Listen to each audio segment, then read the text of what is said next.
नमस्कार, मैं अमिता जैन। आज मैं छायावाद के प्रमुख स्तंभ सुमित्रा नंदन पंत की कविता नौका विहार की व्याख्या बताने जा रही हूँ। इसके साथ ही मैं आपको यह भी बताऊंगी कि सुमित्रा नंदन पंत के काव्य में प्रकृति का वैभव किस तरह से कितनी सौंदर्य के साथ अभिव्यक्ति पाता है। प्रकृति के विभिन्न रूप पंत के काव्य में दिखाई देते हैं। उत्तराखंड के अल्मोड़ा जिले के कसोनी में जन्मे सुमित्रा नंदन पंत प्रकृति की गोद में पले बढ़े। माँ के पश्चात प्रकृति ही माँ के रूप में इनके जीवन में आती है। 3 वर्ष की अवस्था में इनकी माँ की मृत्यु हो जाती है। उसके पश्चात प्रकृति की गोद में पलने बढ़ने से लेकर ये प्रकृति को जानते हैं, प्रकृति से जानते हैं, प्रकृति को समझते हैं, प्रकृति से समझते हैं। प्रकृति ही इनके लिए सब कुछ है, सर्वशक्तिमान है, सर्वशक्तिशाली है। वो माँ की गोद है और वो परमात्मा का स्थान है। प्रकृति को देखते हैं, समझते हैं और प्रकृति को अभिव्यक्त करते हैं, प्रकृति का चित्रण करते हैं, प्रकृति से प्रेम करते हैं और प्रकृति से ही सब कुछ प्राप्त करते हैं। और उसी को अभिव्यक्त करने के कारण पंत को प्रकृति का सुकुमार कवि भी कहा जाता है। सुकुमार है क्योंकि प्रकृति सुकुमार है। प्रकृति किसी का अहित नहीं करती है, इसीलिए कवि भी किसी के अहित की बात नहीं करते हैं। प्रकृति में कोमलता है, इसीलिए कवि में भी कोमलता है। प्रकृति में ओज नहीं है, कठोरता नहीं है। पंत को प्राप्त प्रकृति माँ है। उसी तरह से पंत के काव्य में भी प्रकृति में ओज नहीं है, वो माँ है, वो कोमल है, वो स्त्री है, वो नारी है, वो प्रेम करने वाली है, प्रेम देने वाली है, प्रेम पाने वाली है। इसीलिए पंत सुकुमार है। एक बार पंत के जीवन में एक ऐसा समय आता है जब वो अस्वस्थ हो जाते हैं। अपने मित्र के यहाँ स्वास्थ्य लाभ करने के लिए कालाकांकर जाते हैं। कुछ स्वास्थ्य लाभ करने के पश्चात मित्र के साथ गंगा की सैर के लिए रात्रि के समय, चांदनी रात है, निकलते हैं। उसी नौका विहार का चित्रण या नौका विहार में प्राप्त अनुभवों का चित्रण नौका विहार नामक कविता में पंत करते हैं। शांत स्निग्ध ज्योत्स्ना धवल अपलक अनंत नीरव भूतल, सैकत शैया पर दुग्ध धवल तनवंगी गंगा ग्रीष्म विरल, लेटी है श्रांत क्लांत निश्चल। तापस बाला गंगा निर्मल, शशि मुख में दीपित मृदु करतल, लहरे उर पर कोमल कुंतल, गोरे अंगों पर सिहर सिहर, लहराता तार तरल सुंदर, चंचल अंचल सा नीलांबर। अर्थात यह गंगा का मानवीकरण भी है। गंगा गंगा भी है, गंगा स्त्री भी है। स्त्री के रूप में स्त्री के सौंदर्य का चित्रण भी यहाँ पर कवि करते हैं। शांत स्निग्ध ज्योत्स्ना धवल अपलक अनंत नीरव भूतल। शांत धरती पर चारों तरफ सफ़ेद चांदनी रात कोमल वातावरण में छाई हुई है। अपलक नेत्रों से देखने पर धरती अनंत तक फैली हुई दिखाई देती है। सैकत शैया पर दुग्ध धवल तनवंगी गंगा ग्रीष्म विरल, लेटी है श्रांत क्लांत निश्चल। अर्थात रेत की शैया पर सफ़ेद रंग की, दूध के समान सफ़ेद रंग की पतली गंगा ग्रीष्म ऋतु से व्याकुल होकर लेटी हुई ऐसे दिखाई देती है जैसे थकी हुई चिंतित स्त्री लेटी हुई है। रेत की शैया पर ग्रीष्म ऋतु के कारण पतली गर्मी से व्याकुल होकर गंगा लेटी हुई दुबली पतली स्त्री के रूप में इस प्रकार दिखाई देती है जैसे कोई थकी हुई चिंतित स्त्री लेटी हुई है। तापस बाला गंगा निर्मल, शशि मुख में दीपित मृदु करतल, लहरे उर पर कोमल कुंतल। ग्रीष्म ऋतु में गंगा इस प्रकार से दिखाई देती है। गर्मी के कारण गंगा का फैलाव कम हो गया है और वो ऐसे लगती है जैसे कोई तपस्विनी बाला हाथों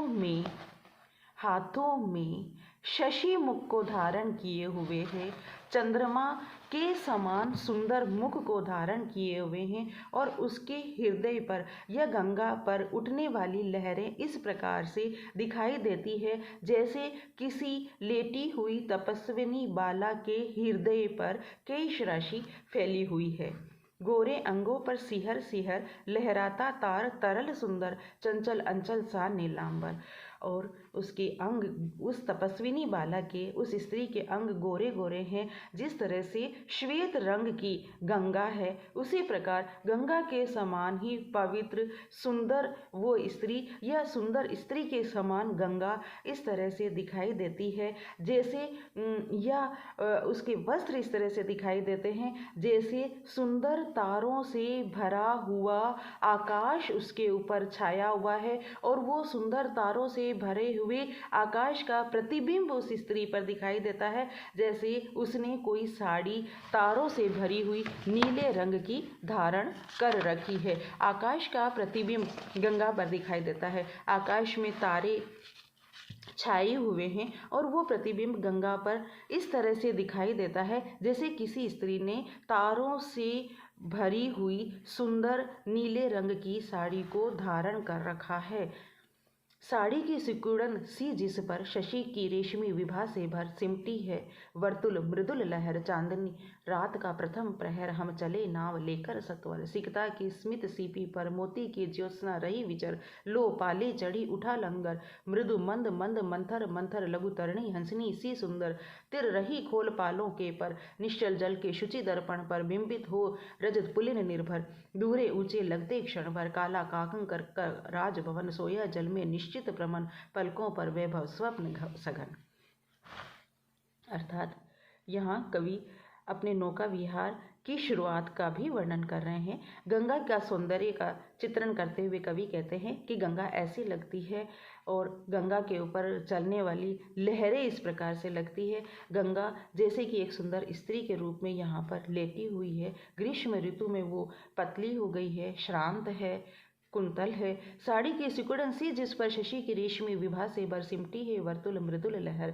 गंगा के ऊपर उठने वाली लहरें। गंगा अभी इस समय गर्मी का वातावरण है, चारों तरफ शांति है, गंगा भी यहाँ पर शांत है। गंगा का भी उठाव बहुत अधिक मात्रा में यहाँ पर दिखाई नहीं दे रहा है, बहुत धीरे धीरे वो बह रही है। उसके ऊपर लहर उठने वाली लहरें ऐसे दिखाई देती है जैसे कोमल चांदनी में, चंद्रमा की कोमल चांदनी में साड़ी की सिकुड़न दिखाई देती है। ऐसा गंगा को देखकर, गंगा के ऊपर उठने वाली लहरें कोमल चांदनी में इस प्रकार से दिखाई देती है जैसे किसी स्त्री की ऊपर धारण की गई साड़ी की सिकुड़न दिखाई देती है। चांदनी रात का प्रथम प्रहर हम चले नाव लेकर सत्वर। चांदनी रात का प्रथम प्रहर है और हम नाव लेकर जल्दी से चल पड़ते हैं। सिकता की सस्मित सीप पर मोती की ज्योत्सना रही विचर, लो पाली चढ़ी उठा लंगर। सिकता अर्थात खुली हुई, सिकता अर्थात रेत, सस्मित अर्थात खुली हुई। नाव इस प्रकार से दिखाई दे रही थी जैसे रेत पर खुली हुई सीपी दिखाई देती है, मोती की ज्योत्सना रही विचर, और सीप में जिस तरह से मोती का प्रकाश चारों तरफ विचरण करता है उसी सब के समान यहाँ पर नाव का सौंदर्य दिखाई दे रहा था। लो पाले चढ़ी उठा लंगर, और लो अब पाले भी चढ़ जाती है और लंगर भी उठ जाता है। मृदु मंद मंद मंथर मंथर लघु तरणी हंसनी सी सुंदर, तिर रही खोल पालों के पर। धीरे धीरे मंद मंद गति से नाव पालों के परों को खोलकर इस तरह से तैर रही थी जैसे कोई सुंदर स्त्री अपने नाथ के पास, अपने स्वामी के पास, अपने पति के पास हंसनी के समान सुंदर और मंथर चाल से जाती है। निश्चल जल के शुचि दर्पण पर बिंबित हो रजत पुलिन निर्भर, दोहरे ऊंचे लगते क्षण भर। स्थिर जल, ठहरे हुए जल, बहुत धीमी गति से बहती हुई गंगा के निश्चल जल पर एक पवित्र दर्पण के समान वो दिखाई दे रहा था, और उस पवित्र दर्पण में दोनों ओर के किनारे अपनी ऊंचाई से दुगुनी ऊंचाई से प्रतिबिंबित हो रहे थे। दोहरे ऊंचे लगते क्षण भर के लिए वो दोहरे ऊंचे दिखाई दे रहे थे। बिंब से दुगुना यहाँ जल में प्रतिबिंब दिखाई दे रहा था। काला कांकर का राजभवन सोया जल में निश्चिंत प्रमन, पलकों पर वैभव स्वप्न सघन। काला कांकर का राजभवन दूर से देखने पर इस तरह से दिखाई दे रहा था जैसे जल में शांत मन से पलकों पर घने वैभव पूर्ण स्वप्न के साथ में कोई शिशु सोया हुआ है। ग्रीष्म ऋतु में तनवेंगी गंगा के सौंदर्य का चित्रण मानवीकरण अलंकार के द्वारा सुमित्रा नंदन पंत गंगा में एक सुंदर स्त्री को देखते हैं और नारी को महसूस करते हैं, नारी को देखते हैं। मानवीकरण अलंकार यहाँ पर आया है। प्रकृति का सुंदर चित्रण हुआ है। संस्कृत निष्ठ शब्दावली है। दृश्य बिंब और श्रव्य बिंब पूरे पद्यांश में दिखाई देता है।